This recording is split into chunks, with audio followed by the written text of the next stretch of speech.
Hi friend, welcome to Tiya blogs. এটা হচ্ছে আমাদের আলিবাগে সেকেন্ড ডে। আমরা সকালবেলায় ব্রেকফাস্ট করে দেখো বেরিয়ে পড়েছি। আমরা এসেছি হচ্ছে আলিবাগ থেকে বোটে করে। এটা হচ্ছে একটা ফোর্ট, যেটাকে বাংলায় বলে দুর্গ। এটা হচ্ছে শিবাজির একটা দুর্গ, যেই দুর্গটাকে কেউই জিততে পারেনি। এই দুর্গটা ঐতিহাসিক চিহ্ন হিসাবে রয়ে গেছে। এখানে প্রচুর মানুষ আসে দেখতে। বিশাল বড় এই দুর্গটা দেখো। আমরা এসেছি, এর ভেতরটা ঢুকলাম। এই ভেতরটা দেখার জন্য আমাদের হাতে 45 মিনিট টাইম আছে। দুর্গটা এত বড়, 45 মিনিট টাইমও কম পড়ে। দেখো বিশাল বড়। এখানে সব সৈন্যরা থাকতো যুদ্ধ করার জন্য, মানে বাইরে থেকে যখন আসতো এটা হতো, তখন এখান থেকে বিভিন্ন সৈন্যরা বিভিন্ন গম্বুজ তৈরি করা আছে চারিদিকে, সেগুলো থেকে ক্যাটিং এটা হতো। আর দেখো বিভিন্ন ধাপে ধাপে এখানেও সৈন্যরা থাকতো। এখানকার সিঁড়িগুলো দেখো, পুরো পাথরের, বড় বড় পাথরের ব্লকের তৈরি। আর সিঁড়িগুলো প্রচন্ড খাড়া। এই সিঁড়ি দিয়ে টিয়াকে নিয়ে উঠছি, আর তো আবার খুব ভয় লাগছে। তবে উপর থেকে ভিউটা খুবই অসাধারণ, একদম পুরো তোমার যেই সমুদ্রের ভিউটা পাওয়া যায়, তো দেখতে খুব সুন্দর লাগে। দেখো উপরে অনেক লোকজন আছে। এখানে সব কামানগুলো রাখা আছে, মানে এখানে সব সৈন্যরা থাকতো। আর এই মানে কেউ যদি জলপথে যদি কোনো দস্যু আসতো, তো এখান দিয়ে সব অ্যাটাক করার জন্য এইসব কামানগুলো রাখা। অনেকগুলো কামান আছে এখানে। এখানে সবাই ফটো তুলছে। দেখো তিয়া সুন্দর ঘুরে বেড়াচ্ছে, খুব সুন্দর। আর খুব রোদও ছিল, গরমও লাগছিল, কড়া রোদ। দেখো ভিউটা কি অসাধারণ। আমার তো জায়গাটা খুব সুন্দর লেগেছে। এখানে অনেক লোক এসেছিল সেই দিনে। দেখো প্রচুর বোট এসেছিল, অনেক লোক এসেছিল। যেখান দিয়ে তুমি দেখবে ভিউটা অসাধারণ। দেখো এখানকার ভিউটা তো কি সুন্দর ভিউ। আমার তো খুব ভালো লাগছিল। মানে each and every side and angle পুরো ক্যাপচার করার মতন।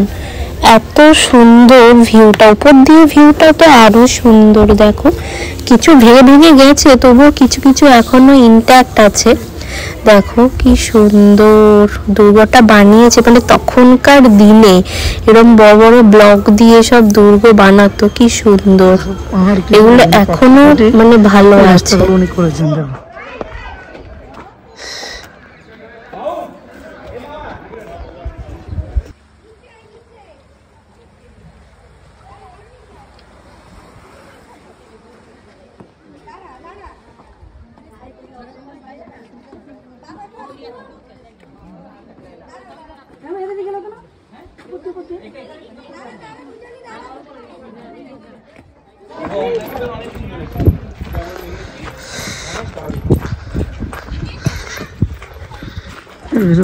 তখনকার দিনে এগুলো পাথর কেটে এই রাস্তাগুলো করা হয়, না কোনো মেশিন ছিল না, সম্পূর্ণ হাতের উপর।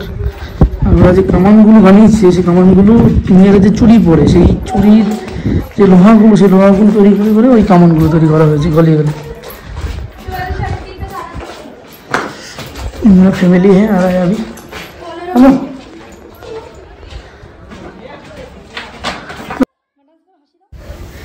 দেখো আমাদের তিয়াকে, দেখো ও এখানে এসে খুবই মজা করছে। ওকে বলেছে একটু নাচো, ভিডিও করব, তাই বলছে নাচছে। আর বলছে ফোন নিয়ে ভিডিও করতে, ও নিজেই বলছে। আবার পোজ দিচ্ছে ফটো তোলার জন্য সুন্দর। ও এখানে বেশি জ্বালাতনও করছিল না, সুন্দর হাঁটছিল, বেশি কোলেও থাকছিল না, খালি বলছে হাঁটবো। ওকে নামিয়ে দিলেও সুন্দর হেঁটে হেঁটে যাচ্ছিল। দেখো দাঁড়িয়েছে ফটো তোলার জন্য, পোজ দিচ্ছে। দেখো মুখে হাত দিয়ে পোজ দিচ্ছে। এর ভেতরে এই দেখো কত বড় একটা জলের তালাব বলে এগুলো রয়েছে। মানে বাইরে সমুদ্রের জল নোনতা, আর ভেতরের এই তালাবের জল কিন্তু মানে মিষ্টি, মানে খাওয়ার জল। এই দেখো এখানে আর একটা পুকুর আছে যেটাতে মাছ আছে। এই দেখো এখানে আর একটা তালাব আছে, সেটাও মিষ্টি জলের তালাব, মানে এটা খাওয়া যেত। মানে দুর্গের বাইরে রয়েছে নোনা জল, আর ভেতরে রয়েছে মিষ্টি জল। এটা কি করে যে সম্ভব একমাত্র ভগবানই জানে। এই দেখো এই ভিউটা, এটা হচ্ছে দুর্গের একদম সব থেকে উঁচুতে উঠলে এই ভিউটা পাওয়া যায়, যেখানে থেকে পুরো মানে ওশানটা দেখা যায়। এটা হচ্ছে সব থেকে উঁচুতে একটা দুর্গ রয়েছে। ওই দেখো ওইটা হচ্ছে আরেকটা দুর্গ, আর এইদিকে পাহাড় আছে, মানে আইল্যান্ড টাইপের সব, চারিদিকে পাহাড় আইল্যান্ড, খুব সুন্দর জায়গাটা।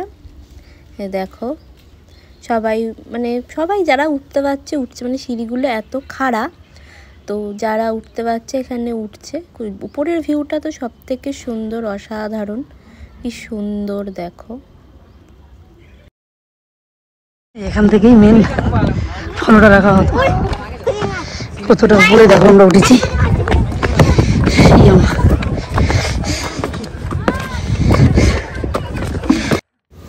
এইটা একদম হাইস্ট পিক পয়েন্ট, যেটা এই পয়েন্টটা থেকে পুরো দুর্গটা দেখা যায়, আর চারিদিকের সাগরটাও পুরো দেখা যায়। মানে এখান থেকে একটা ওয়াচ টাওয়ার বলতে পারো, এই জায়গা থেকে পুরোটা কভার করা হতো, মানে পুরোটা এই জায়গাটা দাঁড়ালে পুরোটা দেখা যেত। দেখো কি সুন্দর। আমরা তো এখানে উঠতে পারিনি, এতটা সিঁড়ি টিয়াকে নিয়ে ওঠা সম্ভব না।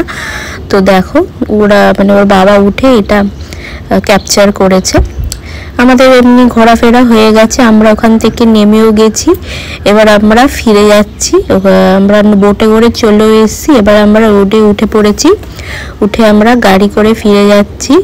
এখন লাঞ্চ টাইম হয়ে গেছে, আমাদের এখন একটু লাঞ্চ করব। আমরা বেরিয়ে গেলাম এখান থেকে। Tata bye bye. আর কবে আসবো এখানে জানি না, তবে এখানকার মানে দৃশ্যটা অপূর্ব অপূর্ব। দেখো আমরা একটা রেস্টুরেন্টে এসেছি। এখানে থালি সিস্টেমের যেই খাবারগুলো, এক বাটি ভাত দেয়, আর তুমি যেটা নেবে। দেখো এখানে মটন নিয়েছিল, মটন, চিকেন, এটা সুরমাই মাছ, যেটা সুরমাই মাছ, তার ঝোল দেয় একটা, আর একটা তার সাথে অন্য আর একটা ঝোল দেয়। দেখো মাটন দিয়েছে শুকনো, তার ঝোল দিয়েছে, ভাকরি দেয়, যেটা হচ্ছে চালের রুটি, এখানে বলে ভাকরি দেয় একটা দুটো, একটাই দেয় বোধহয়, আর স্যালাড দেয়, শসা পেঁয়াজ, আর এক বাটি ভাত দেয়। এইটা হচ্ছে সুরমাই মাছ। আর একটা কোকাম, যেটা বলে কোকাম দিয়ে একটা সোল কারি দেয়, যেটা খেলে মানে মনে হজমের কাজ করে, ওটা বেশ সুন্দর। এবার খাওয়া দাওয়ার পর আমরা একটু বিচে গেছিলাম। এখানে তো চারিধারেই শুধু বিচ আর বিচ, যেদিকেই তাকাবে সেদিকেই তোমার বিচ। দেখো টিয়া বিচে গিয়ে খেলছে, একটু খুব মজা পেয়েছে জলে নেমে। বালিগুলোতে দেখো কত ঘোড়ার গাড়ি, ঘোড়া আছে, কত লোক দেখো স্নান করছে, মজা করছে, খেলাধুলা করছে। আমরা এতটা জলে নেমে মজা করতে পারিনি, কারণ আমাদের কাছে আর জামা ছিল না, আমাদের ওই একটাই জামা ছিল, আমরা বেশি ভেজাতে পারছিলাম না। ওই পা ডুবিয়ে দাঁড়িয়েছিলাম, হাত দিচ্ছিলাম, এই এর থেকে বেশি ভেজাতে পারছিলাম না। দেখো সবাই কি সুন্দর মজা করছে, ঢেউ আসছে, এখন সানসেট হচ্ছে বলে ভিউটা আরো সুন্দর লাগছে। দেখো সবাই এখানে মজা করছে, পুরো দীঘার মতন লাগছে, এরকম মানে ভিড় দীঘা। তো আজকের মতন ব্লগটা এইটুকুনি। যদি কিছু ভালো লেগে থাকে please like, comment, share and subscribe করে আমাদের সাথে থেকো সবাই। সবাইকে টাটা।